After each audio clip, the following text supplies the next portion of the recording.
Hello and welcome to New Frontiers on CCTV International. I'm Ji Xiaojun in Beijing, and today we're continuing with our major series about Chinese Kung Fu. In this program, we'll hear more about one of the most important schools of martial arts in China, Wudang Kung Fu. Now, there are several unique aspects to Wudang Kung Fu, which is commonly known as Neijia boxing, and these set it apart from other schools. For one thing, it's based on Taoist principles. So Neijia boxing uses soft tactics to overcome hard and stillness to overcome motion. Thus, it enables the weak to defeat the strong. As you might imagine, there are many fascinating stories told about the masters of Neijia boxing.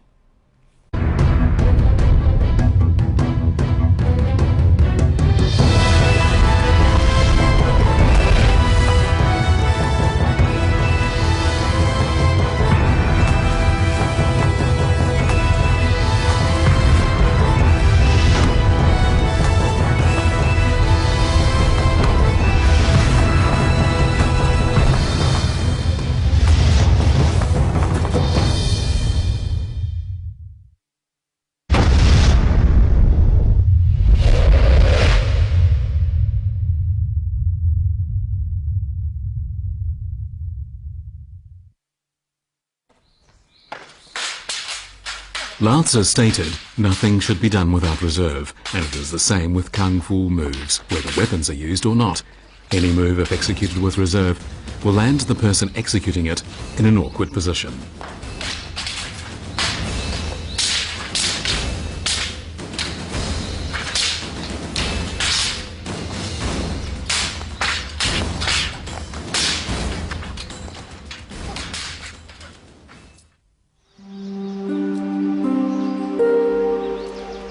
In Lao Tzu's philosophy, letting things take their own course and being detached from worldly strife are regarded as virtues, and these two tenets of Taoism are seen in Kung Fu.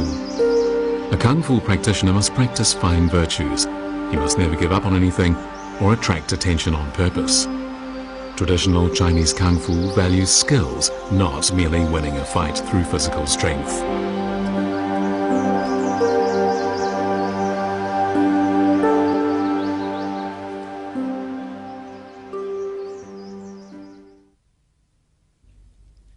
Taoists practiced Kung Fu not to fight one another, but to defend themselves against the wild beasts inhabiting the forests where they meditated, or to fight off bandits when travelling on foot. But they also practiced Kung Fu in the hope of achieving harmony and merging with nature, which was their ultimate objective.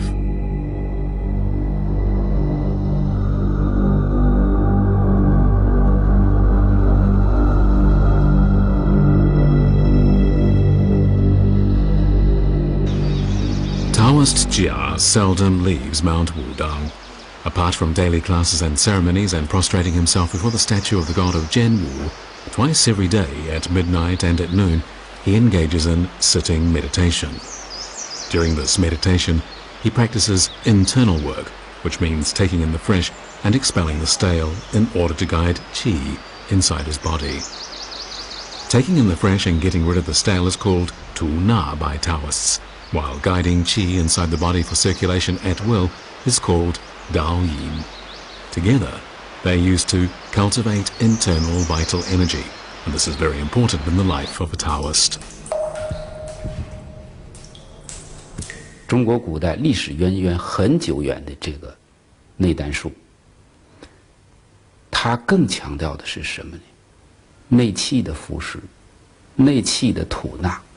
内气的流转周流，内气的运用，所以这个古代的内丹术呢，在我所知道，我所跟一些武术名家或内丹修炼者的这个请教当中，知道，像内家拳呢，练到高层境界的时候，它就应该与这个内丹术的修炼相通相近了，是吧？它在低层次。在中间层次可能还到不了这个，体会不到这种东西，但是到往高层次追求这个内家武功的时候，它离不开内丹的思想。